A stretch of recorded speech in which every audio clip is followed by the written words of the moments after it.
Eu só queria,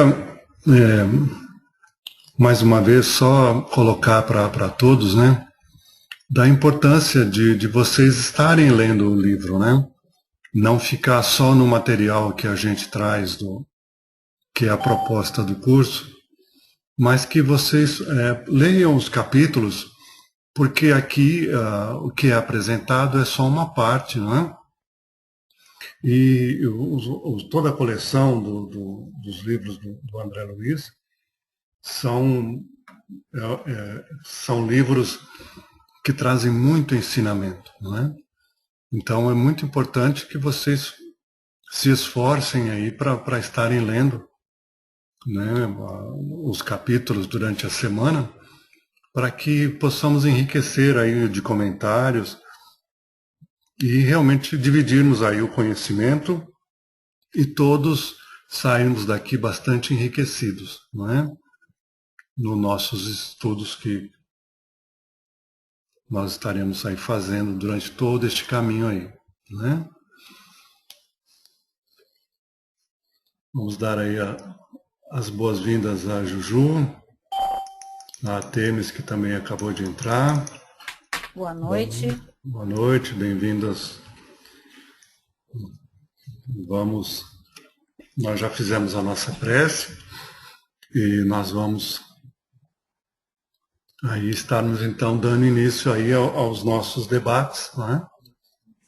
E trabalhar em cima então da primeira questão que foi a sugestão aí do estudo, né? Que é a pergunta se as colônias espirituais são todas iguais, né? Então quem quiser, por favor, pode tecer os comentários aí para a gente dar início. Eu vou esperar só meia hora para ver se alguém fala, tá bom?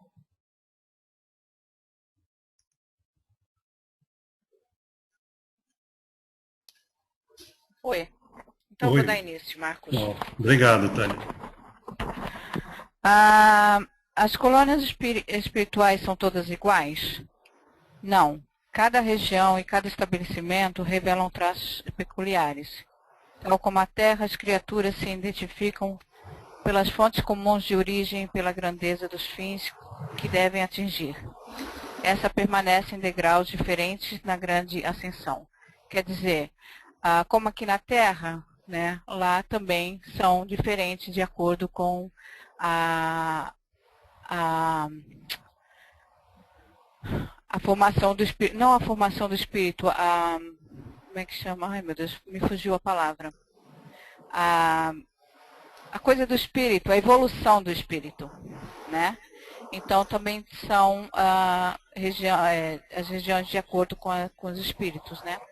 Como aqui na Terra. Muito bom, obrigado, Tânia. Mais alguém gostaria de fazer alguma colocação?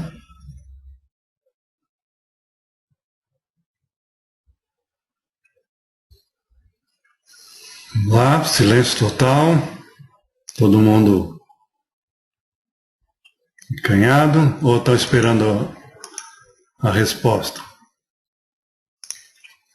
Então vamos aqui no que o material nos propõe. Todo mundo concordou. As colônias espirituais não são idênticas, conforme a Tânia colocou, né? Dentre as colônias vizinhas, a Alvorada Nova é uma das mais importantes e foi ela que serviu de inspiração à ideia de criação dos ministérios em nosso lar. Nota do revisor, né? Alvorada Nova localiza-se em região umbralina também, na quarta camada ao redor da crosta terrestre, no mesmo grau de inclinação da cidade de Santos.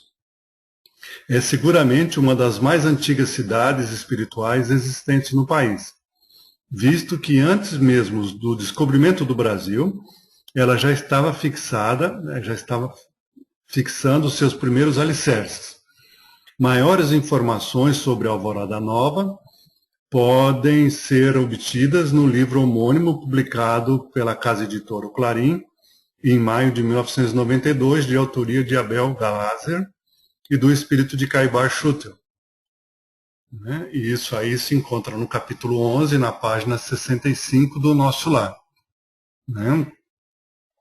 Então, nem seria diferente, né, do plano físico, que as colônias lá têm que ser diferentes, né?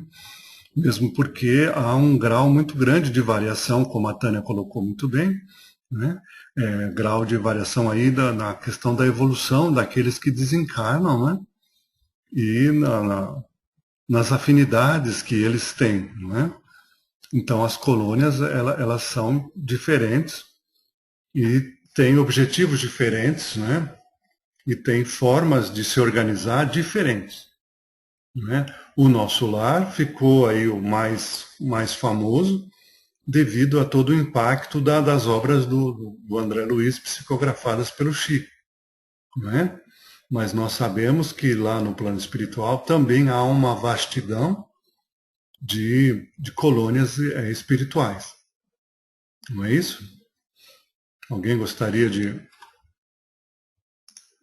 fazer algum comentário, tirar alguma dúvida? Por favor, fiquem à vontade. Marcos, eu tenho uma perguntinha assim, até meio boba para fazer. Nada de forma nenhuma, não é boba não, pode fazer Olha mesmo. só, é igual você está falando, né? Que das diferenças das colônias. Por exemplo, há 2000 anos atrás, ou até um pouco mais, né, na época de Moisés, essas colônias espirituais, elas tinham uma semelhança com o que era aqui na Terra, ou elas já tinham um certo grau de tecnologia? Como que era naquela época? Você tem alguma ideia? Na verdade não tem nada, nenhum livro que eu tenha conhecimento que traça esse assunto. Mas se a gente usar a lógica, né, o bom senso, Dani, tudo no universo, toda a criação de Deus, ela é sujeita à lei da evolução. Então é óbvio que as colônias espirituais, elas sempre estão um pouco mais evoluídas do que o plano físico, né? Não muito, um pouco mais evoluídas, né? E elas sempre, as coisas sempre acontecem primeiro lá e depois vem refletir no plano físico. Então é óbvio que na época de Moisés, por exemplo, que você citou, né, era um pouco mais evoluído do que aquela época, mas um pouco mais, né? Todo o desenvolvimento que hoje nós temos aqui no plano físico, naquela época era totalmente desconhecido, porque as coisas seguem, não é, um ritmo de evolução e, como nós colocamos, sempre as coisas vão primeiro se desenvolver no plano espiritual para depois refletirem no plano físico, né? Então, acho que pelo bom senso é mais ou menos por aí o caminho. Ficou claro para você? Sim, ficou claro. Muito bom. Mais alguém gostaria de fazer alguma colocação?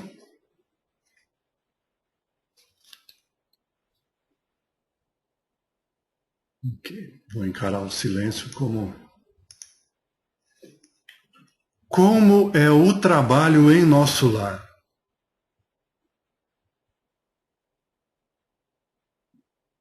Quem se habilita? Para começar, ele tem uma ordem e segue um planejamento e uma ordem assim que faz funcionar tudo muito bem, né? Isso mesmo. Então, para começar, eu disse isso. Uhum.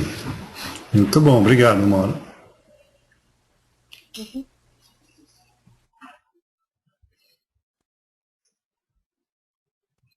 A Alessandra está colocando aqui para nós, né, do Exilados de Capela, né, das imigrações. É verdade, Alessandra.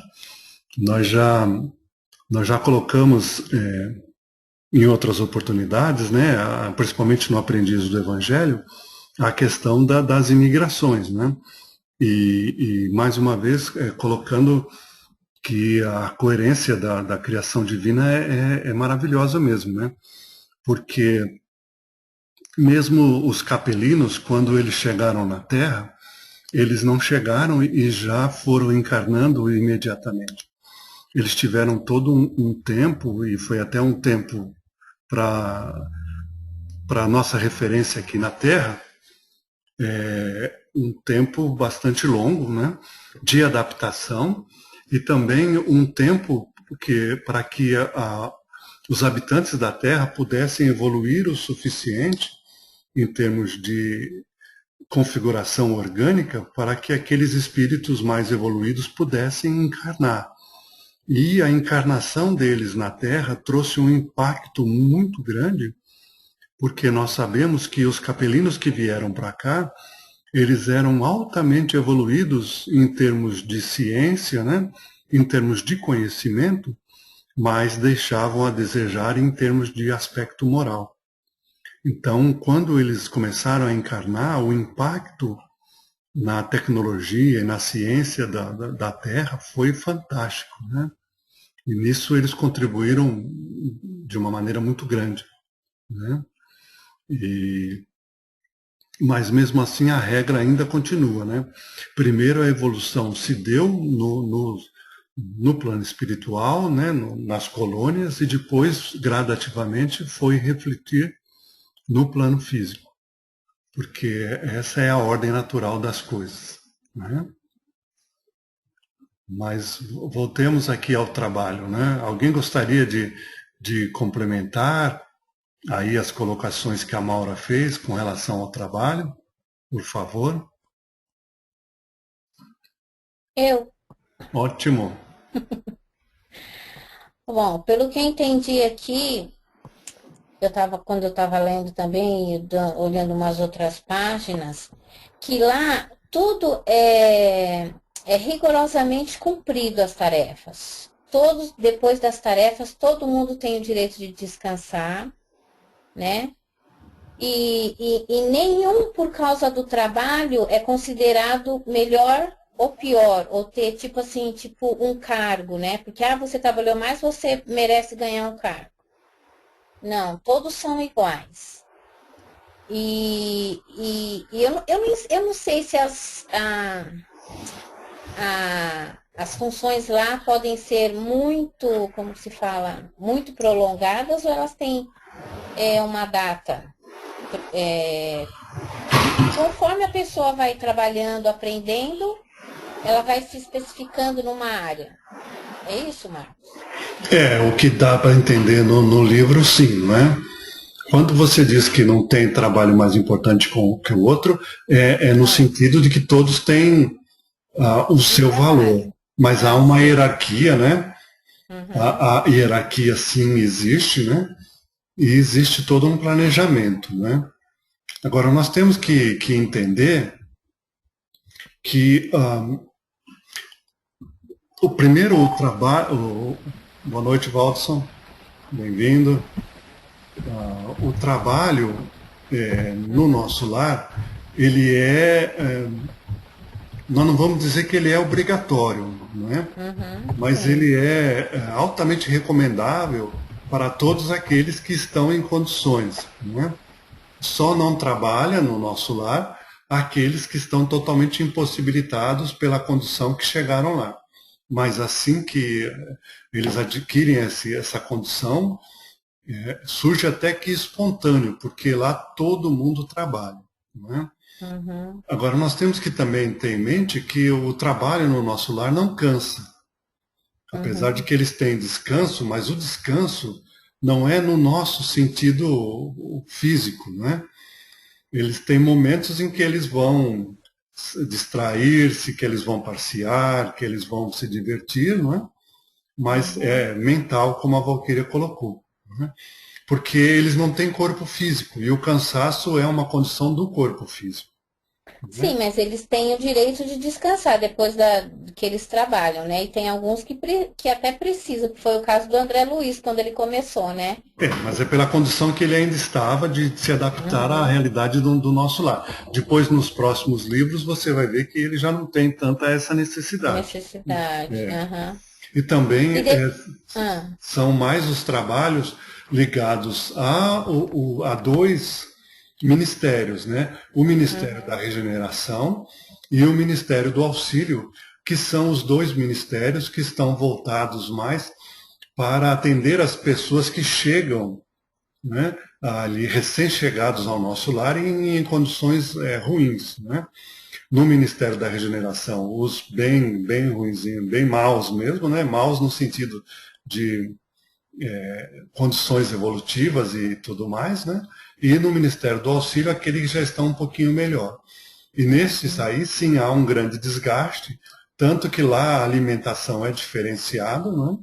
E a necessidade do descanso ela é mais recomendada pela condição do trabalho, né? é. Mas, E depois do tempo deles de serviço, eles têm que voltar à Terra, né, para reencarnar para atividades de aperfeiçoamento. mas isso também nós vamos ver com o decorrer dos estudos, que isso de certa forma, muito relativo, né? Só para você ter uma ideia, o diretor lá, né, a figura maior do nosso lar, ele está no cargo há 130 anos, né? Ininterruptamente. Então pressupõe que ele já está no nosso lar há mais tempo do que isso, para ele ter chegado à condição que ele chegou, né? Então, como nós E falamos, ele não reencarnou, então, não precisou reencarnar. ele não está, ele não reencarnou porque ele está lá há 130 anos ininterruptos, né? Mas Trabalhando, é né? como a gente fala, o tempo ele é relativo só ao plano físico, né? No plano espiritual, essa condição ela é diferente, né? A passagem do tempo não é tão perceptível no plano espiritual como ela é no plano físico, né? Mas vamos pôr o texto aqui para a gente... Peraí, Marcos, deixa eu só dar uma palavrinha. Era o que eu ia dizer, que o que é Diga. 130 anos, o que é 130 anos para eles, né? Ah, não. Pra gente nossa, é bastante, mas para eles não é nada. E outra coisa, pelo que eu li, entendi, os mais que têm maior hierarquia são os que mais trabalham. É totalmente diferente daqui, né? Quanto mais a regalia que você tem lá com o tempo é trabalhar cada vez mais, né? Mas isso é um processo natural, não é uma obrigação e nem é um fardo pesado para eles, pelo contrário, né? É uma alegria muito grande e é um desejo deles mesmos, né? De servirem cada vez mais, né? Com certeza. Marcos, Oi, irmão. Marcos, e eles vão o espírito vai tomando a consciência de que o trabalho é o único meio de aperfeiçoamento, de elevação que ele tem. E depois de aprender, de sentir-se mais evoluído, mais entendido, ele retorna à Terra pela necessidade ainda que se faz, pelo grau de evolução que ele tem. Mas ele melhora muito a partir do momento que ele compreende nas colônias de tratamento que é necessário o trabalho. Né? Isso mesmo. Sair de si para o outro. E quem faz isso só ganha. Né? E não é diferente, então a gente analisa o nosso lar com a nossa vida aqui, como nossa vida no contexto de casa espírita. Certíssimo, muito bem colocado. O trabalho para ele serve como alimento, com certeza, porque na verdade, Alessandra, se você observar, o livro vai estar trazendo muito para nós o tempo todo, né? O trabalho lá, ele está profundamente ligado ao amor. Todo o trabalho lá, ele tem que ser feito com muito amor, né? Então, não é o trabalho que alimenta. O que alimenta é o amor, que é o meio através do qual o trabalho é realizado. Porque esse é o fundamento que nós vamos estar pegando aí, né, em toda essa história do André Luiz, né? A própria transformação que o André Luiz vai sofrer, e nós vamos ler logo aí, né? Porque o livro a nossa leitura ela é bem acelerada, né? nós vamos ver que foi justamente quando o André Luiz ele se percebeu dessa relação, foi a partir desse momento em que ele foi recebido de volta na condição de cidadão do nosso lar.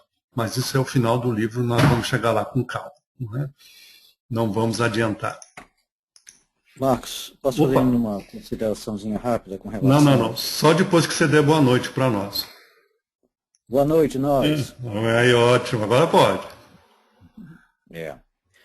Bom, porque o nosso lar está na circunscrição da atmosfera terrestre, assim como outras colônias também na circunscrição terrestre, o tempo, quando eles mencionam, é equivalente ao tempo da Terra. É o mesmo tempo que a Terra leva para fazer uma translação em volta do Sol e a rotação em volta de si mesma. Então, o tempo, quando eles mencionam, é equivalente ao nosso. 130 anos de serviço do governador lá equivale a 130 anos na Terra. Agora, nós sabemos que espíritos diversos de outras esferas mais evoluídas têm contagem de tempo diferente no planeta de onde eles vêm. Por isso que, no nosso lar, eles ressaltam, né, que o tempo no mundo espiritual não é contado exatamente como no mundo material, porém, as colônias em volta da Terra contam o tempo mais ou menos como o da Terra mesmo. A percepção é semelhante, né, André? Exato. A percepção é semelhante, porque elas, como eles estão viajando pelo espaço junto com a Terra, eles vão ter o mesmo efeito do Sol, da Lua, né, que nos dá o tempo. Agora, em outros planetas, é completamente diferente da Terra. Mas eu digo assim que a questão da percepção do tempo é diferente, é muito importante, por quê? Porque nós, enquanto encarnados, nós estamos sujeitos ao tempo. E eles não. É? O que eu quero dizer com sujeitos ao tempo? Né? É que, para grande terror das nossas amigas, né, o corpo físico, ele sente a passagem do tempo. Ele envelhece. E o corpo espiritual, ele não envelhece com a passagem do tempo. Então, é nessa condição que a percepção do tempo é diferente. Porque, enquanto espírito, ele não está sujeito, apesar de que o tempo é o mesmo, mas ele não está sujeito aos impositivos que o tempo provoca em nós enquanto encarnados. A depreciação do tempo. A depreciação do corpo físico. A deterioração. O corpo físico tem data de validade, né? Então, é nesse sentido que a gente coloca, né, que a percepção do tempo é diferente para eles. Por quê? Porque o tempo não tem os efeitos para eles como tem para nós. Né? Eles não envelhecem. Então, vamos dizer assim, usando termos mais assim, né? Vocês ficam fazendo brincadeira, eu perco o raciocínio. Vocês querem parar com isso, gente? Pelo amor de Deus. Né? O tempo pesa menos para eles do que para nós. Né? É mais nesse sentido. Né? Então, vamos só para a gente... Né? Então, olha lá. Como é o trabalho em nosso lar? Né? Ordem e hierarquia. Como a Maura colocou logo no início. Né? Em nosso lar, nenhuma condição de destaque é concedida a título de favor. Somente alguns conseguem atividade prolongada no Ministério da Elevação. E raríssimos, em cada 10 anos, são os que alcançam intimidade nos trabalhos do Ministério da União Divina.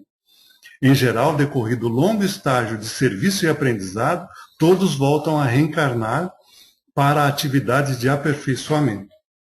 Então, lá, QI não funciona. Não é?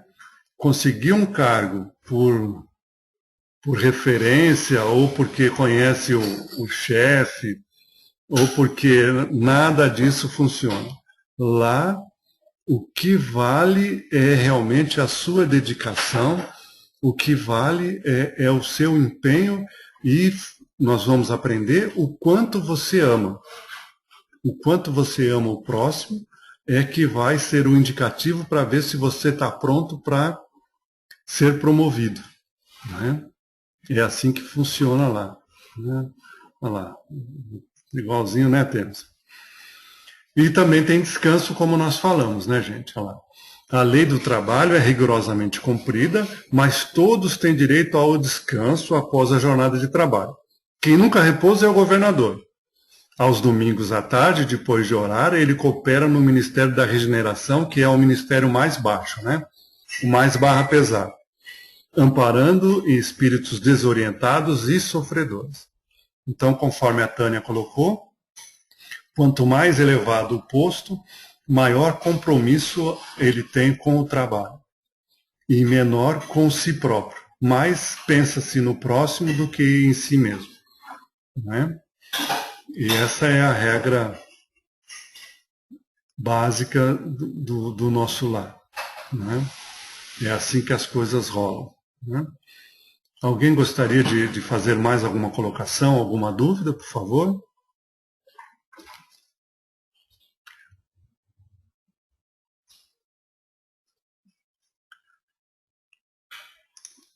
Igual lá na casa espírita, mano?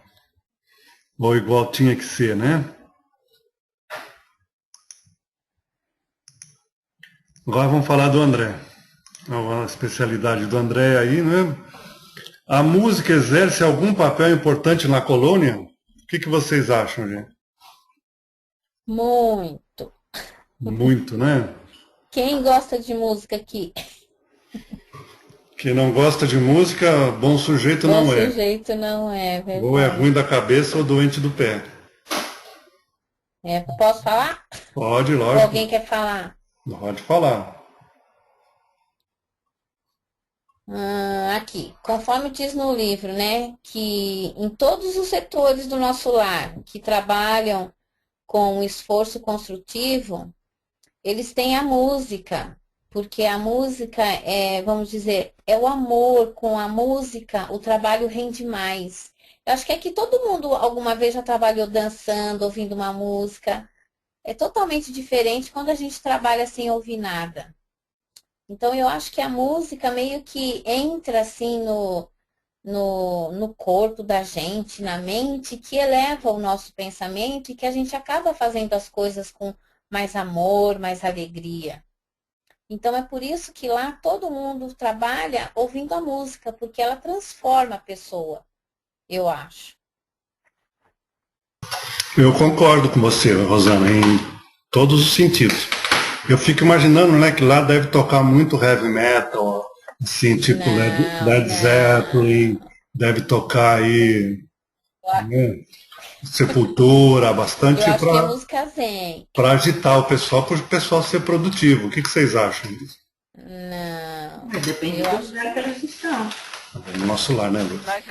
Nós ainda não estamos aptos a entender o que é música para eles, né? Assim, o grau de música para eles. Nós estamos ainda num grau bem baixo de música mesmo, aqui na Terra. Se for um bolero de Ravel, aí sim, mas um heavy metal aí você pegou pesado conosco, não? Mas é que eu não falei aonde, né, que é o heavy metal. Vocês estão pensando que eu estou falando do nosso lar? Não, eu estou falando de outros lugares mais para baixo. Ah, tá. Porque se for um bolero, um Ravel, aí eu quero ir para lá e ouvir, sim, mas um rock metal lá, aí não, né? Não, mas não só o bolero, como dizem os franceses, né? Mas eu acho, por exemplo, que o Bach, Vivaldi, né? Mesmo muita coisa de Mozart, né? Foram altamente inspiradas no plano espiritual superior. Eu gosto muito de Ravel, né? Mas eu adoro ouvir ali um Vivaldi, as quatro estações. Eu adoro ouvir um Bach, que tem coisas maravilhosas, né? Eu adoro ouvir algumas coisas de Mozart, né? Algumas de Beethoven, apesar de que ele é mais agitado, né? Mas vamos ver aí o nosso especialista na área aí, André. O que você me diz do seu conceito de música lá no nosso lar? O que você nos poderia falar sobre isso?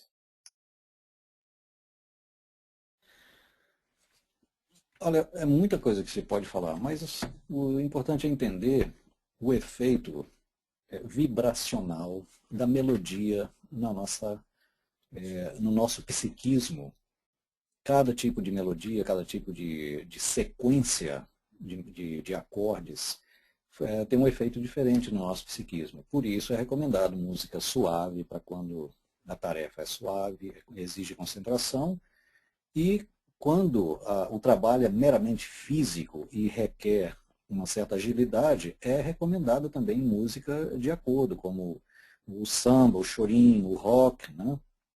E a gente não pode necessariamente condenar o heavy metal, porque ele também tem o seu propósito, para aqueles que querem ficar doidão e ficar aptos com a energia, a energia ruim bem alta, no nível bem alto, o heavy metal está de acordo também. Mas o que interessa para nós, né, para relaxar, para produzir numa tarefa que requer concentração, benefício, é exatamente a sequência de acordes mais harmônicos que vão penetrar melhor o nosso psiquismo e realizar aquele efeito necessário, calmante, para ajudar a abrir a consciência, ajudar a sintonizar, inclusive, com vibrações mais elevadas também dos outros espíritos afins que estejam nos apoiando nos trabalhos, né?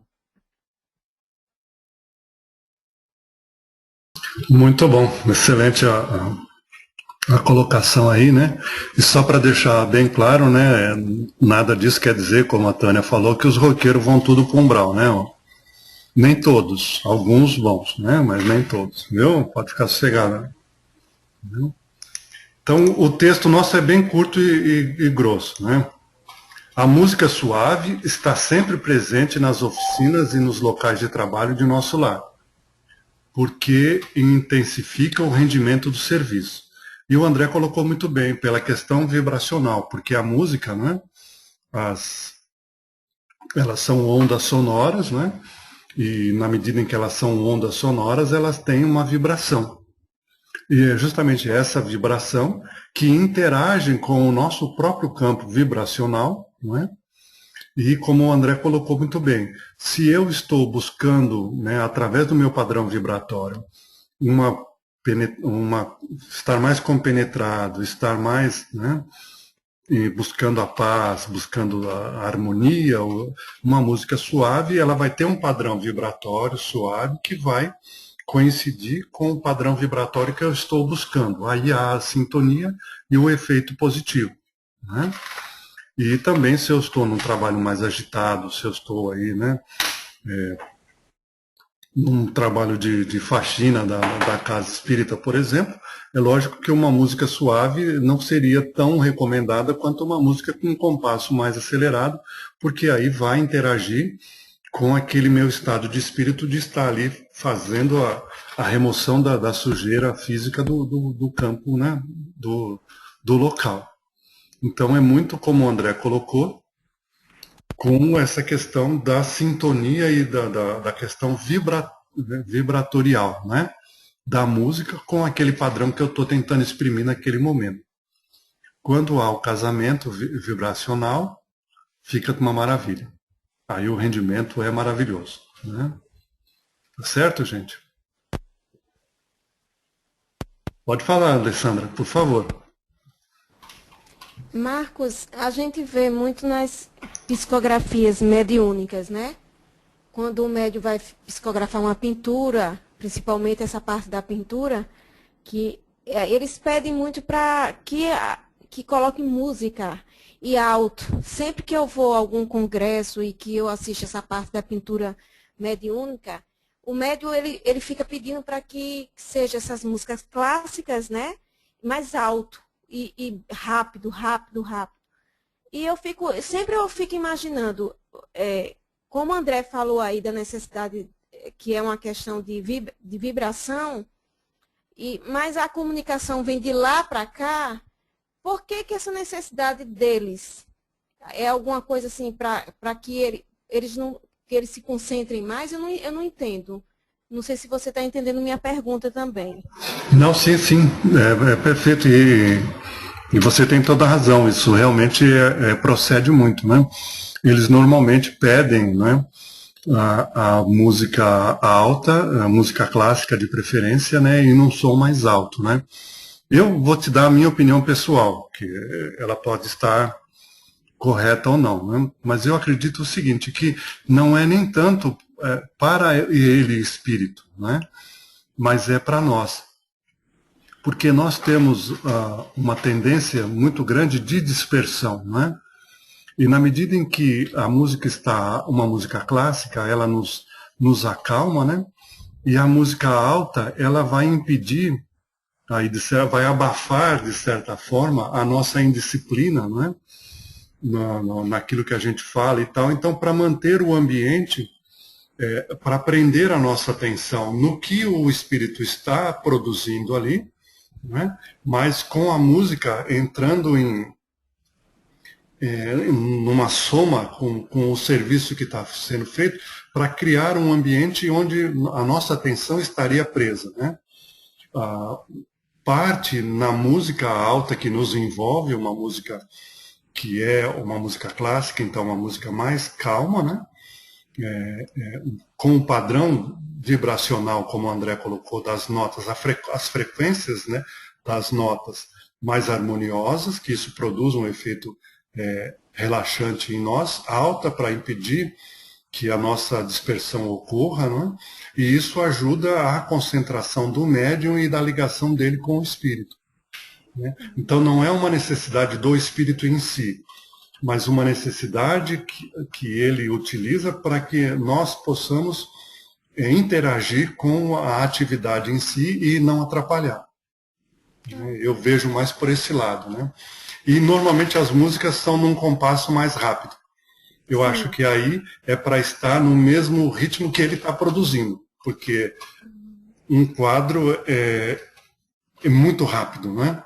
Então a música, ela tem uma harmonia, mas ela é num compasso acelerado, para acompanhar o nível de produção dele. Aí você fecha todo o leque aí, né? Na intensidade, no ritmo, né? Na vibração e na altura do som. Sim, faz sentido. Faz sentido. Mais alguém gostaria de colocar alguma coisa? Olha, tá vendo? O Danny gosta de Metallica e de Iron Man para acalmar ele, né? Tudo é uma questão de padrão vibratório, Danny. Você vibra, né, num padrão extremamente acelerado, não é? E também faz parte da tua idade aí, que eu também, na minha época, lá para os anos 70, né, início dos anos 80, eu também adorava o heavy metal da época. Né? Eu também adorava ouvir um Deep Purple, adorava ouvir ali um Black Sabbath, adorava ouvir, que também era rock. Né? Hoje em dia eu já prefiro mais algo mais tranquilo, mais calmo. Isso aí é natural também, né, da idade. A idade influencia com toda certeza. Né? Mais alguém gostaria de fazer alguma colocação? Eu também, eu ouço sempre o rock, né? Mas eu ouço... Pode falar, fica à vontade. Se a gente quiser ir um pouquinho mais profundo na música, em poucas palavras, a música é uma arte universal. Ela está intimamente de mãos dadas com as ciências exatas, especificamente na matemática. Música é 100% matemática. Quem estuda música sabe do que eu estou falando. Né? Todos os compassos, todos os descompassos, né? Tudo aquilo é medida matemática, é no tempo. Então, as nossas ondas de vibração geradas pelo nosso ser pensante, né, que reflete no cérebro, também são matematicamente medidas. Elas podem ser perfeitamente medidas na extensão e na frequência. Então, quando nós queremos harmonizar a tarefa que nós estamos concentrados nela através dos nossos pensamentos com uma determinada música, é claro que nós vamos querer uma música cujas ondas de ressonância dos instrumentos também esteja mais ou menos na mesma frequência, na mesma faixa de frequência e de amplitude dessas ondas. Por isso, essa intimidade entre o tipo de tarefa e o tipo de música. Né? Você vê, por exemplo, que no rock metálico, o que predomina são os pratos de bateria, que são frequências altíssimas, né, que espalham pelo ar todo, e guitarras com distorcedores, aquele som bem rachado mesmo das guitarras, né? Então aquilo, as ondas já saem completamente distorcidas numa frequência muito alta, exatamente quando a gente está muito doidão em certa tarefa que exige muito esforço físico, muita rapidez, né? Também nós estamos com uma vibração muito alta. Da mesma forma, o som do violino, o som do piano, da flauta, do oboé, são de frequências mais alongadas, de amplitudes maiores, e essa relação frequência e amplitude vai estar mais ou menos também correspondendo com a frequência e a amplitude das nossas ondas mentais. Por isso, essa intimidade da tarefa com o estilo de música. Excelente. Nada como saber do assunto, né? Que maravilha. Por isso que nós temos aí. Obrigado, André. Bom, quanto tempo em média os espíritos passam no umbral? Que maravilha, hein, gente? Pena que tem algumas pessoas que não estão aí hoje para ver isso, né? E aí, o que vocês dizem para mim? Quanto tempo, em média, os espíritos passam no umbral? Depende de cada espírito, né? Porque o André Luiz ficou 8 anos e nós lemos muitas histórias de espíritos que ficam 100, 200 anos. Então, vai de acordo com o momento dele, como aconteceu com o André e vai acontecer conosco, acordar, entre aspas, e reconhecer que existe um bem maior, e ganhar o auxílio, receber o auxílio, né? Muito bom. Mais alguém gostaria, gente? Oi. Ai, peraí. Deixa eu desligar a câmera. Eu liguei a câmera ao invés do Microfone. Como está no livro, né, cada espírito lá permanece o tempo que se faça necessário, né? É como a Branca falou, né? Depende de cada um, né? Né? Nossa... No livro... Pode no falar. livro diz que até todos os pensamentos negativos saírem do pensamento. Isso é uma outra coisa também, né? O tempo necessário para que isso aconteça, né? Uhum. Que a gente possa, como ele coloca lá, né? Purga, né? Vocês sabem o que é purga? Eu sei bem porque Purga é sair? Não, purgar, eu sei muito bem porque eu trabalhei numa tecelagem, né? E lá nós fazíamos a purga, né? A purga é você pegar o tecido e você ferver ele, né? Com alguns produtos químicos, sabão e amaciantes, né? Para você tirar várias coisas que estão entranhadas nas fibras, né? Porque quando você faz a tecelagem, né? Todo o pano ele se coloca produtos nele para auxiliar o processo da trama, né? Da urdidura, para que o tecido exista. E aí a purga elimina tudo isso que não é necessário mais para que você faça uma roupa, por exemplo. Né? Meu Deus do céu. A pulga, né? A purga, dona Tênis. Então é isso que é a purga. Né?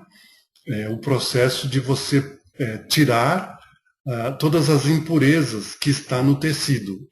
E aí eles colocam o mesmo termo, que é o tempo que é necessário para tirar todas as impurezas, a sujeira mais grossa que está no espírito, para que ele possa se libertar dos liames da terra. Então este e aí, como cada um é um ser em si, não é? Como cada um de nós somos diferentes, para cada um haverá um tempo diferente. Né? E Então, qual é a média? Não existe média, isso é individual.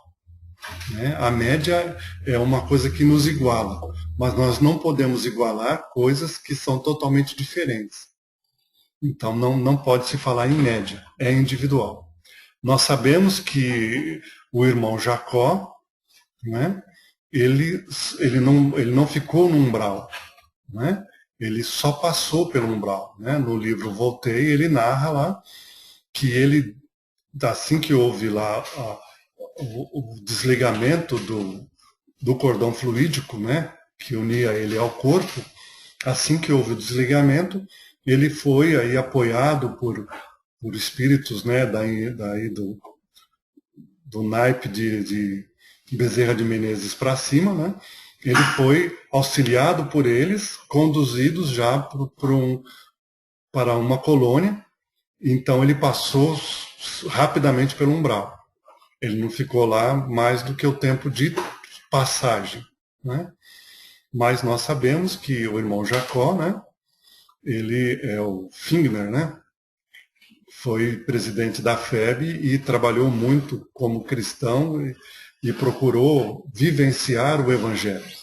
Por isso que ele teve o mérito de passar tão rapidamente pelo umbral. E nós vamos ver no próprio livro aqui, mais para frente, o caso da Laura. Porque hoje ainda, né, no final, nós vamos colocar as perguntas, né, e nós vamos ver o caso da Laura, que também é diferenciado em relação ao caso do André Luiz. Né? Mas vamos dar uma lida e depois a gente pode estar comentando. Né? Então, o texto nos sugere o seguinte, né? Região de profundo interesse para quem esteja na Terra, concentra-se no umbral tudo que não tem finalidade para a vida superior. Os habitantes ali situados estão separados dos homens apenas por leis vibratórias. Debatem-se na zona umbralina espíritos desesperados, infelizes, malfeitores e vagabundos de várias categorias. O umbral pode ser definido como zona de verdugos e vítimas, exploradores e explorados. Mas, apesar disso, a proteção divina nunca está ausente e cada espírito ali permanece o tempo que se faça necessário ao esgotamento dos resíduos mentais negativos, como a Rosana colocou para nós, né? De forma aí muito acertada. Então, mais uma vez aí, se vocês quiserem fazer alguma pergunta, ou querem esclarecer um pouco mais, ou fazer alguma colocação, por favor, estejam à vontade.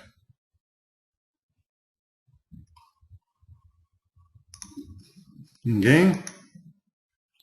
Sem dúvidas? Maravilha. Então, o que é bônus hora e para que ele serve? Vamos lá, gente. Quem já tinha ouvido antes falar de bônus horas?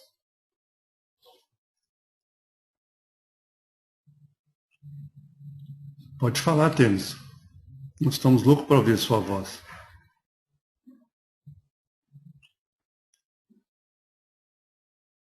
Então, a Temis pôs ali, ó, ponto relativo a cada hora de serviço prestado, primeiramente, com dedicação e amor. Vocês concordam com isso, gente? Por favor.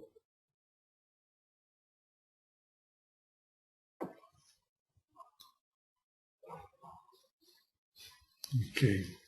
Então, vamos ler o texto. A turma não está a fim de falar hoje? Vamos lá. Definido por André Luiz como sendo uma espécie de ponto relativo a cada hora de serviço em benefício da comunidade. O bônus hora exerce na vida em nosso lar um papel importante. O caso da mulher que depois de 6 anos em nosso lar só apresentava 304 bônus hora é nesse sentido expressivo.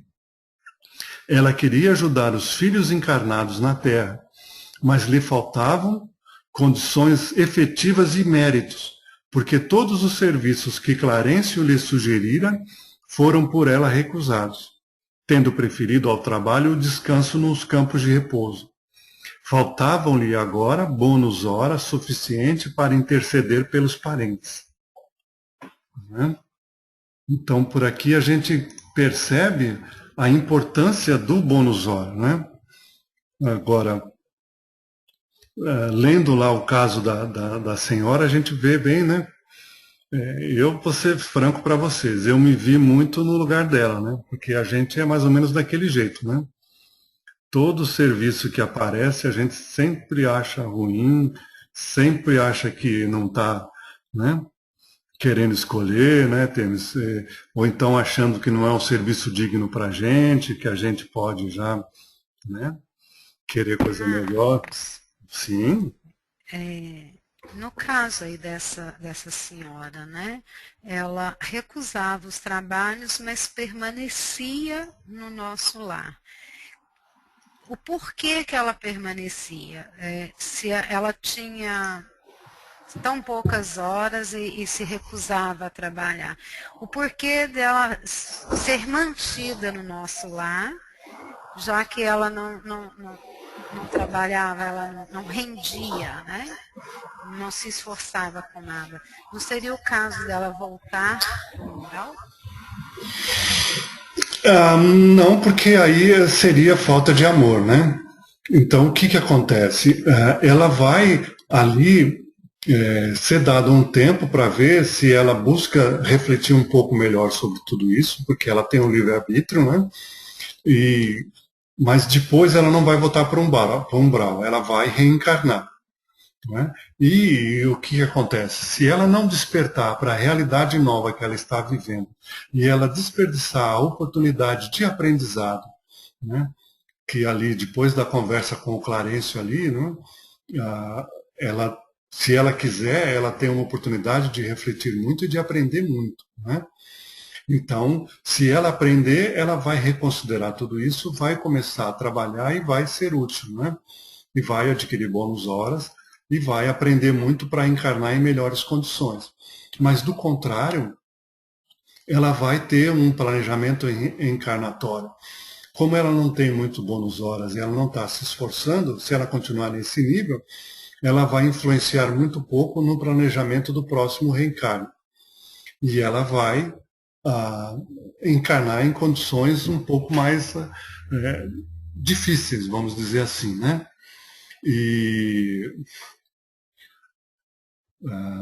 Okay. Depois eu respondo para você, Dani. Deixa só a gente concluir o raciocínio e aí eu te falo. Né? Então, ela nunca sairia lá, porque uma vez que ela entrou lá é porque ela tinha mérito para estar ali. Ou alguém tinha méritos e tinha bônus horas para oferecer por ela, para ela permanecer lá. Não é? E dali ela vai para o encarne. Ela não iria para o umbral. Né? Porque ela não é má. Né? Uma encarnação compulsória, então, no caso. Talvez já sim. Que ela... talvez sim. Muito obrigada, Marcos. Agora, Denis, o bônus hora não é dinheiro. Né? O bônus hora não é dinheiro. O bônus hora são uma expressão da sua dedicação, né? Como é que eu vou te falar? Você não, porque no nosso lar nada, não existe algum conceito material como nós temos aqui, né? Tudo lá no nosso lar, você tem direito a usufruir, independente de ter dinheiro ou não, porque isso não conta lá, né? O dinheiro é só material mesmo, né? Lá você vai no cinema, você vai no campo da música, você vai, tudo, não há dinheiro envolvido. O bônus hora, de certa forma, é um relatório da tua ficha de atuação, né? Que dependendo de quantas horas você tem, você pode interceder, depois nós vamos ver isso, interceder pelos outros, né? Ou você pode ter benefícios, mas não benefícios diretos, né? Você pode ter benefícios em termos de ter, quanto mais bônus horas, mais você tem condições, mais significa que você é uma pessoa que entendeu a regra do amor-trabalho, e então você vai, pela quantidade de bônus horas que você tem, você vai ter auxílios na hora de você encarnar, e você vai ter condições de sentar na mesa de negociação para planejar o seu reencarno. né? Então é assim que funciona o bônus hora, ele não é uma moeda de troca, né? E normalmente você usa o bônus hora para auxiliar os parentes que estão na Terra, os parentes que estão em condições ali, né, no umbral. Por isso que, como colocaram aí na escrita, né, a mãe do André Luiz, por ela ter uma ficha de trabalho muito grande, bônus horas, ela conseguiu que nada mais nada menos que um ministro fosse ajudar o André Luiz. Isso é porque ela tinha bônus horas suficiente para pedir a ajuda do Clarencio para que ele estivesse amparando o filho dela no desencarne dele e depois no tempo em que ele ficou ali no umbral até ser resgatado. Então é mais ou menos aí, nós vamos estudar um pouco melhor isso depois, né? Mas é mais ou menos assim, não existe, lá no plano espiritual, não existe nada pago, então o trabalho ele tem outro sentido, né? O bônus hora, ele interfere no seu direito de você ter um lar exclusivo ou você morar em casas coletivas. Nós vamos ver isso ainda no próprio nosso lar, no livro, né? Ali você pode, se você tem bônus hora suficiente, você pode pedir para morar numa casa como a dona Laura mora, né, com os filhos, e ali você reunir aquelas pessoas ligadas ali ao teu coração por laços de parentesco na Terra, né? Você pode, um pai prepara, né, através de muitas horas trabalhadas e tal, ele tem bônus horas suficiente que ele pode pedir ao governador ter o direito a uma casa. E ali ele junta a família. Mas se ele não tem bônus hora, ele vai ter locais, né, para estar morando da mesma maneira. Mas aí são moradias coletivas, não são moradias individuais como a dona Laura tem, né? Ficou claro isso, gente? Então, bônus hora não é dinheiro. Não é para você comprar um carrão, não é para você ir nos restaurantes de luxo lá no nosso lar, porque lá isso não existe, nem você ir nas baladas. Tudo para isso aí não precisa de bônus hora. Tá certo? Marcos. Sim. Marcos. Pois não? Como aqui na Terra, só se pode ajudar um filho, ajudar bem e auxiliar o filho nas necessidades que ele venha a ter, porventura, no decorrer da vida, aquele pai que tenha trabalhado, se esforçado no campo não só material, mas no campo moral e espiritual, aquele que tenha buscado se enriquecer na moralidade e na espiritualidade também. Esse vai poder auxiliar o filho em diversas etapas da vida, né? Nas circunstâncias que vier, porventura, esse filho sofrer. Muito bom. O Dênio, é importante a colocação que você fez, né, do livro Violeta na Janela, né? E aí que a gente procura sempre orientar, né, a leitura que a gente faz e a gente fazer uma leitura com critério, né? Então, não esses romances espíritas, eles têm a sua utilidade, né? Mas, infelizmente, não está num nível de pureza doutrinária e de acordo com os ensinamentos de Kardec e do plano espiritual, né? Então, o que acontece? A Patrícia, o que ela descreve é o que ela percebe e no nível em que ela se encontra, né? Então, eu pergunto para você, faz sentido, no teu modo de ver, haver pagamento monetário, haver alguma coisa no plano espiritual? Se lá não é físico, sabe? É totalmente sem sentido uma colocação desse tipo, né? Dentro do que a doutrina espírita coloca, né? Então, ali a Patrícia falar que teve que pagar para entrar numa apresentação está totalmente fora daquilo que o termo que o Kardec usa lá, me fugiu agora, que, se não me falha a memória, é a universalidade dos ensinos, né? Os outros livros, aí, toda a coleção aí de Chico e de outros grandes médiums, né, não confirmam a mesma coisa. Então a gente tem que tomar muito cuidado quando lê livros desse tipo, né? Porque eles trazem esses equívocos e eles trazem aí coisas que não são compatíveis com o que o ensinamento dos espíritos no geral nos coloca. Então a gente tem que ter muito senso crítico para estar acompanhando isso, né? Não deixem de ler esses livros, mas não fiquem só nesses livros, né? Procurem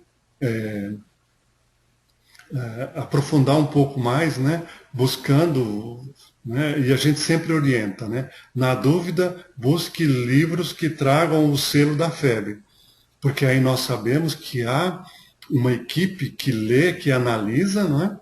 E que recusa muitos livros que trazem esses erros doutrinários que pode gerar muita confusão, né? E nós temos que procurar nos aprofundar como a Maura aconselha, né? E a gente também endossa esse tipo de noção, né? Por isso, temos que ler sempre as obras básicas. E eu até ampliaria mais, né? Não só as obras básicas, né? Mas todos os livros do Kardec ali, né? Como o Obras Póstumas, a Revista Espírita e quem mais? Alguém está teclando aí, está com o microfone ligado, que nós estamos ouvindo o teclado. Só fechar o microfone. Uhum. Mas não colônias, é difícil termos outras colônias, porque não faz sentido remuneração, sabe?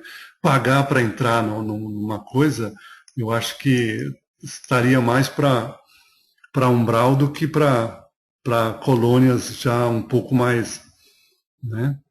Porque não está muito de acordo com o que a gente tem aí, né? É como eu disse, talvez seja a percepção da Patrícia, não, né? Mais alguma coisa, gente? Senão nós vamos para a pergunta F. Uhum. Não, é isso mesmo, Maura. É importante, é muito bom que se leia esses livros, mas que não se fique só com estes livros, né? Que a gente nunca deixe de ler as obras básicas, né? E ler aí toda essa riqueza de livros aí da coleção, né, do psicografias do Chico Xavier, do Divaldo, e mesmo outros, né, Leon Denis, né, Gabriel Delane e outras grandes figuras do espiritismo que são muito importantes, né? Eu sempre falo, leiam, sabe, as obras complementares, as obras de, né, Kardec e os complementares, né? Eu adoro Leon Denis, eu acho Leon Denis lindíssimo de se ler. Além de ser muito profundo no que ele coloca, ele é realmente um poeta, ele escreve de uma maneira muito linda, é muito gostoso de ler, né? Então, valorize, né? Vamos ler também essas outras obras aí no tempo que nós temos aí disponível para leitura, né? Em que condições o outro André passou a trabalhar em nosso lar? Né? Foi lindo, né, gente? O que vocês acham? O aprendizado dele e o Clarencio. O que vocês me dizem dessa passagem do livro?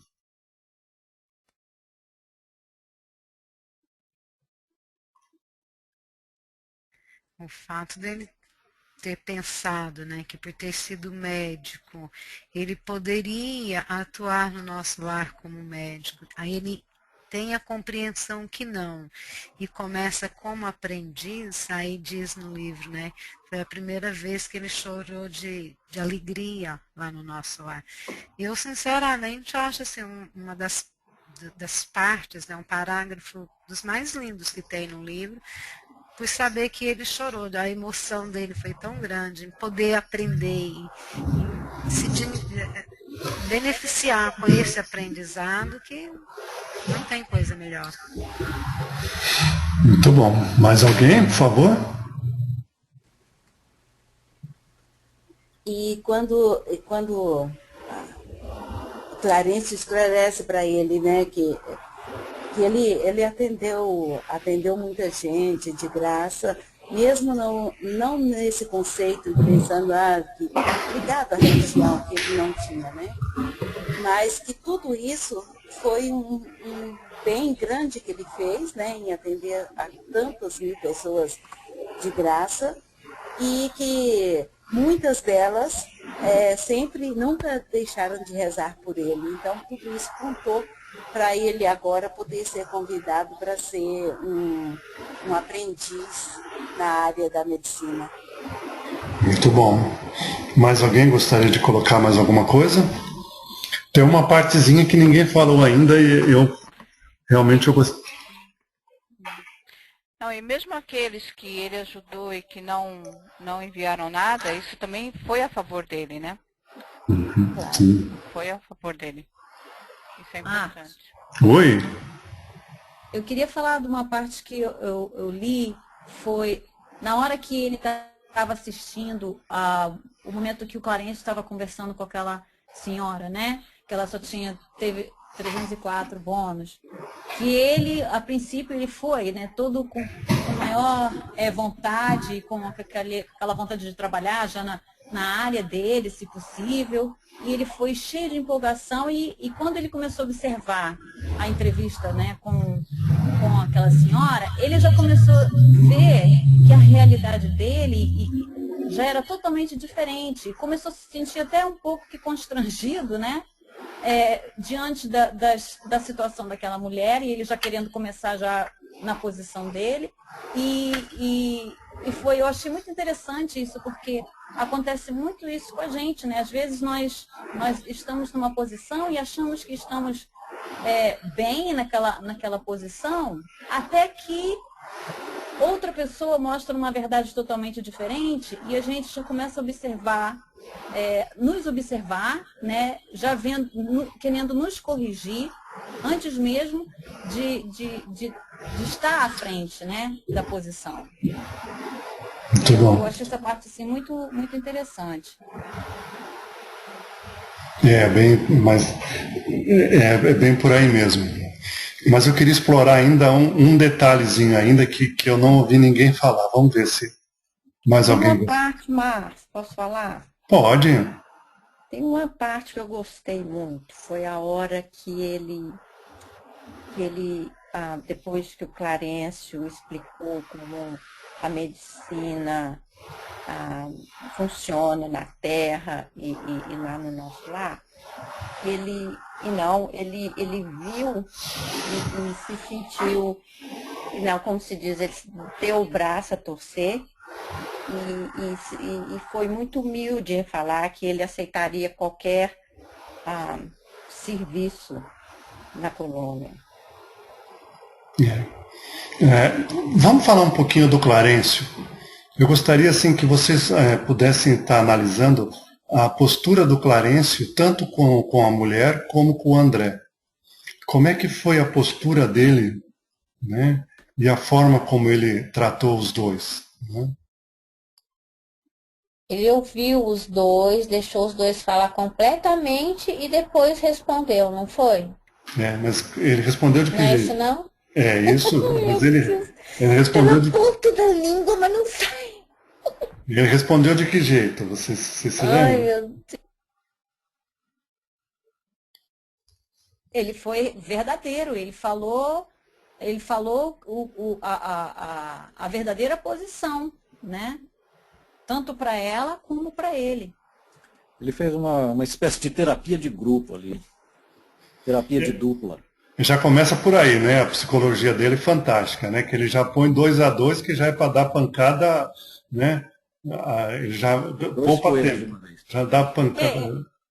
Esse é um outro ponto, né? Que acontece muito isso no dia a dia da gente. Às vezes a gente está em duplo, em grupo, ou dentro de qualquer contexto em comunidade, que às vezes a gente observa, estamos fazendo papel que às vezes a gente observa nas outras pessoas aquilo que nós não queremos ser, né?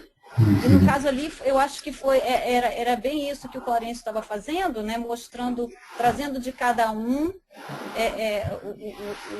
o que cada um tinha que melhorar, né?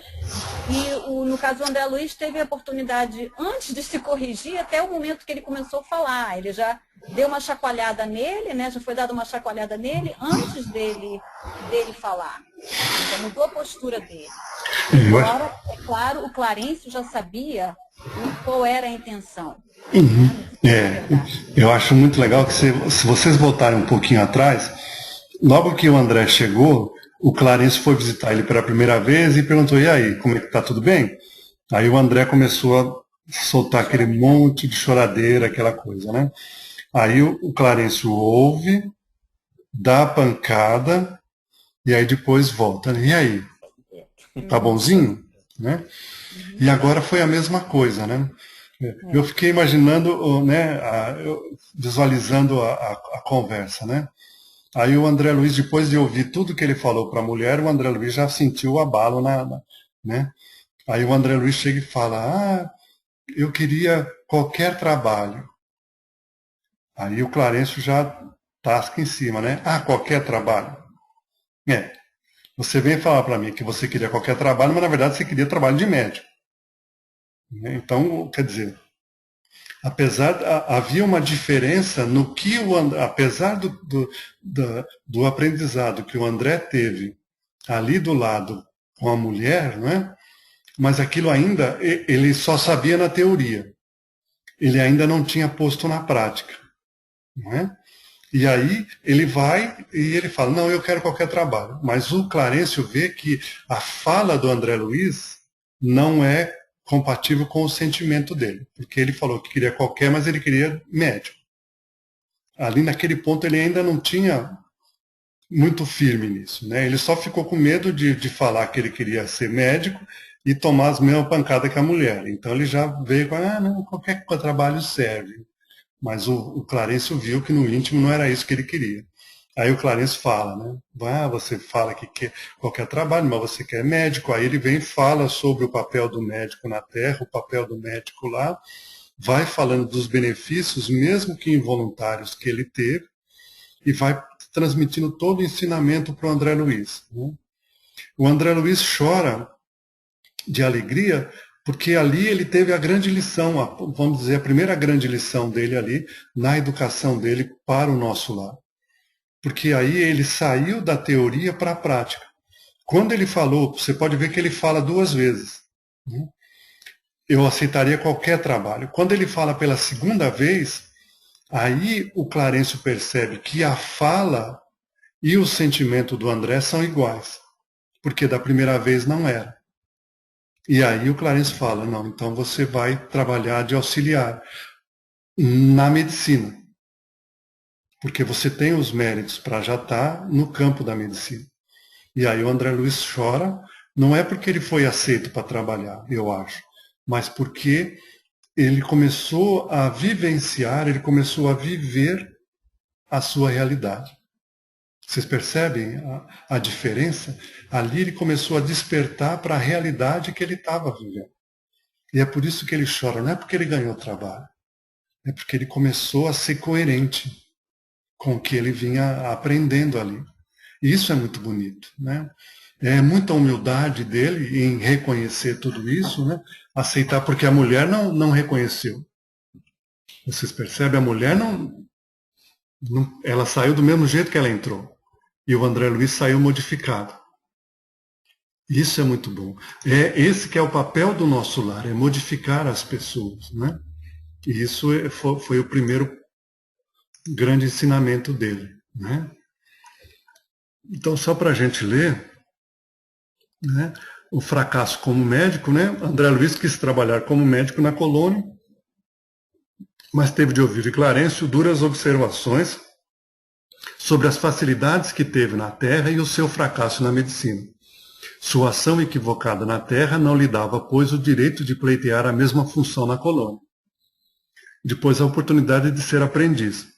Clarencio recordou-lhe, porém, que nos 15 anos de clínica ele havia proporcionado receituário gratuito a mais de 6.000 necessitados, e que 15 dentre os beneficiários oravam a seu favor.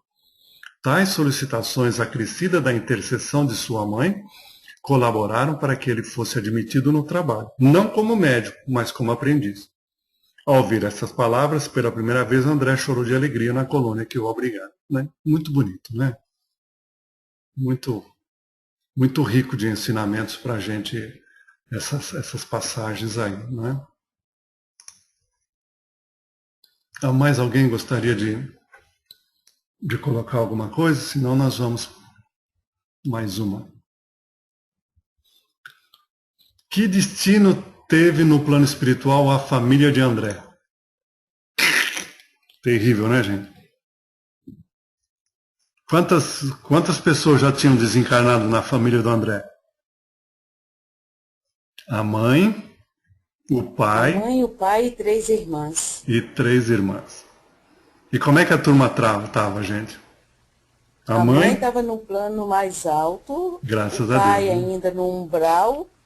E 2 irmãs. E só a primeira irmã, a primeira das irmãs que tinha falecido, é que ajudava a mãe já no socorro à família. Já tinha condições. Né? E a história do pai é bem interessante, né, gente? Porque o André tinha uma visão do pai de uma pessoa muito séria, muito, muito religiosa, né? E ali aquilo tudo era uma grande aparência, né? Porque o pai tinha casos extras conjugais, e depois, mais para frente, nós vamos ver outras passagens ali de que o pai do André emprestava muito a juros e era uma pessoa muito rigorosa, né, naquilo tudo, né? Ele, de certa forma, aí não era muito, como é que eu vou dizer, muito filantropo, né? A posição dele era bem flexível. E isso fez com que ele estivesse em umas condições bem difíceis lá no umbral, né? Bem complicado, né? Então, olha lá, os olhos arregalados de alegria, André viu enfim sua mãe entrar em seu quarto de braços estendidos. Abraços, beijos, os mais sagrados transportes de ventura espiritual misturados a lágrimas de mãe e filho, envolveram ambos. Depois de conversarem bastante, ela ajeitando sua fronte em seus joelhos, afagou-o de leve, confortando-o à luz de santas recordações. A presença maternal constituía para André infinito reconforto para o coração. Vendo, porém, que ele manifestava vontade de queixar-se de seus sofrimentos, ó o vício, olha o costume, ela não deixou e pediu-lhe que mudasse de atitude mental. Suas palavras o despertaram. Parecia que fluidos vigorosos partidos do sentimento materno vitalizavam-lhe o coração. A mãe falou-lhe de seu pai, Laerte, que se encontrava há 12 anos no umbral, envolvido mentalmente por 2 desventuradas criaturas a quem fizera muitas promessas na terra. Laerte não conseguia vê-la quando o visitava. Tendo gastos muitos anos a fingir, viciara de tal modo a visão espiritual e restringir o padrão vibratório, que agora se achava só em companhia das relações que cultivava irrefletidamente, pela mente e pelo coração. As irmãs Clara e Priscila também viviam no umbral, agarradas à crosta da terra. Apenas Luísa, que desencarnou quando André era pequeno, a auxiliava no amparo da família. Então, uma situação bem complicada, né, gente? Da família aí, né?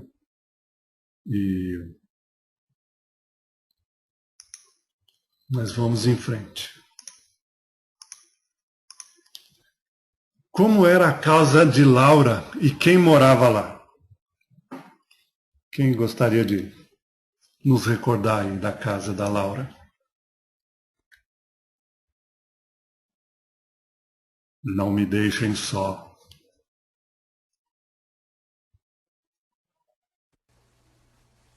Laura era a mãe de do Lísias. Lísias, né? Isso. Ó, antes mesmo de ler, a gente já imagina que uma casa dessa, a paz, a beleza e a paz que reina ali, né? Muito bom, Depois né? o livro descreve tudo de bonito, não é mesmo?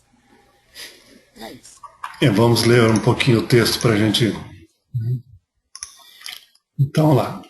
Admitido como aprendiz em nosso lar, após receber a alta do tratamento ministrado pelo médico Henrique de Luna, André foi convidado a morar em casa de Laura, mãe de seu amigo Lísias.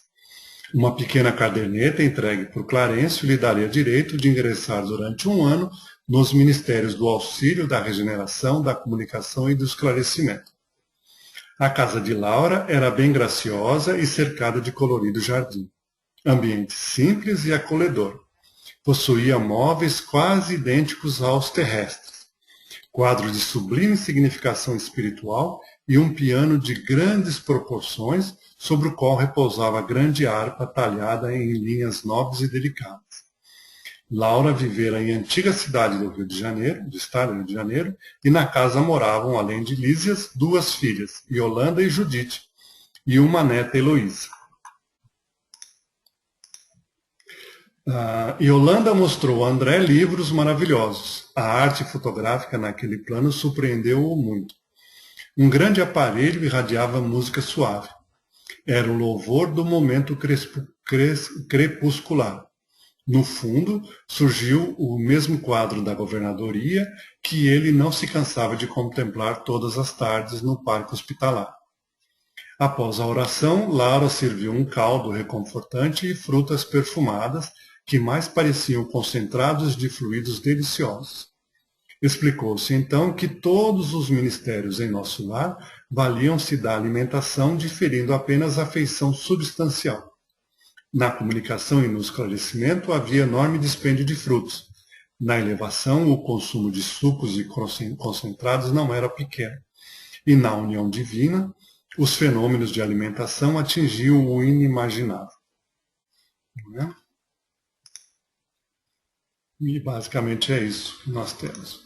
Alguém gostaria de complementar alguma coisa?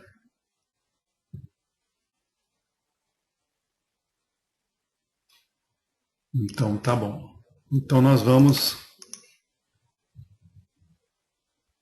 trabalhar aqui para a próxima semana. Ups. Ok. Então, para a próxima semana, a carga, vamos correr, gente. Vamos correr não, mas vamos ler direitinho. Ó. É dos capítulos 20 a 30. Da página 110 à página 167. São aí 50 e poucas páginas, mas são pequenininhas, né, gente? Dá para ler tranquilo. E desculpe, as questões para a gente estar discutindo na semana que vem. O lar em nosso lar é muito diferente do lar terreno? Existe propriedade individual na colônia? Por que Laura, ao desencarnar, não passou pelo umbral? Como Laura teve acesso à lembrança do seu passado? O bônus horas não aplicados podem ser transmitidos aos filhos? Qual a função da televisão na colônia? Pode um espírito ser perturbado pelos familiares encarnados? Que efeito pode o ódio causar sobre os espíritos? Ok, gente? Então essa é a tarefa da semana, para a gente ler aí os capítulos de 20 a 30 e estar aí focando nessas questões para a gente enriquecer o nosso debate aí na próxima semana. Deixa eu ler aqui o que a Alessandra aqui. Voltando sobre a questão de boas leituras e bons livros, eu estou lendo o Cristianismo e Espiritismo do Leon Denis. Então, eu também acabei de ler ele faz poucos dias. E eu recomendo a quem ainda não leu, ler. Uma verdadeira aula de história e de profundo conhecimento sobre cristianismo, práticas mediúnicas e tese reencarnacionista desde a origem.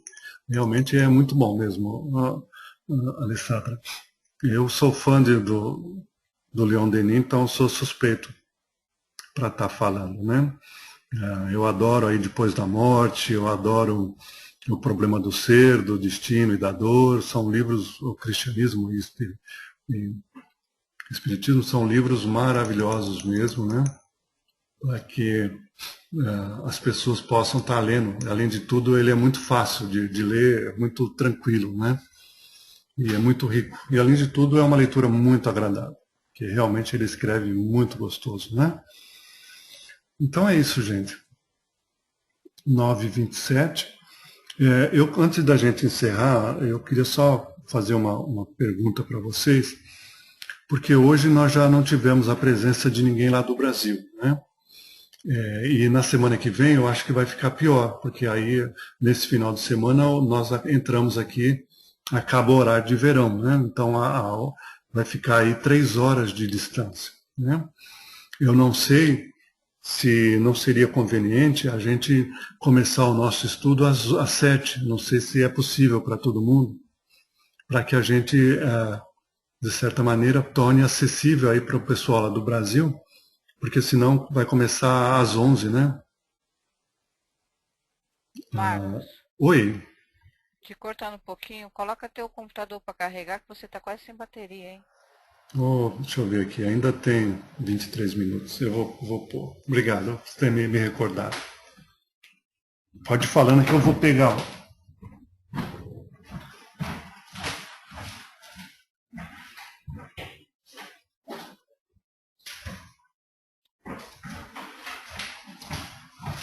De repente, esse horário para algumas...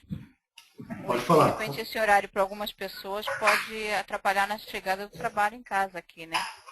Por isso que eu estou perguntando, para ver se não tem, senão, como nós estamos gravando, as pessoas do Brasil talvez não participem, mas continuem tendo acesso, né? De vez em quando a gente chega meio tarde. Uhum. Não sempre, mas de vez em quando sim. Nós vamos fazer assim, nós vamos passar um e-mail para a turma toda e vamos ver a opinião deles e se realmente ficar difícil, aí a gente continua às 8, né? E torcendo para que eles possam, aí, de certa maneira, estar acompanhando. Não é isso? Por que você primeiro não passa um e-mail para o pessoal do Brasil perguntando se está com algum problema de horário para eles? Eu sei que o problema maior é acesso, né? Porque a internet no Brasil não é em todo lugar que tem a banda larga. E pelo número de pessoas, fica lento e eles não conseguem a conexão. Então eu sei que a Adrianinha teve problemas, a Thelma teve problemas, né? Mesmo o Márcio, ele teve dias que ele tentou entrar e não conseguiu, mas é mais por causa da conexão mesmo, né? Mas agora o horário, vamos ver. Eu vou mandar um e-mail para a turma perguntando. Né? Então é isso, gente. Quem gostaria de fazer a prece de encerramento, para que a gente possa finalizar aí dentro do nosso horário aí direitinho. Disciplina maravilhosa.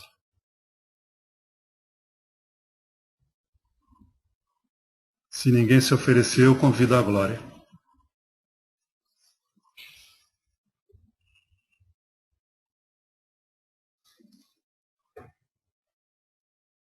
Pode ser, Glorinha?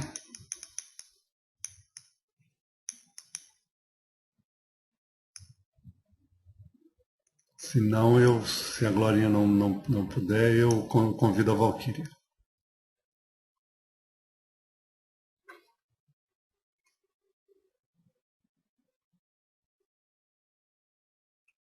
Pode ser, Valquíria? Pode ser, estou esperando a Glória. Então, vamos lá.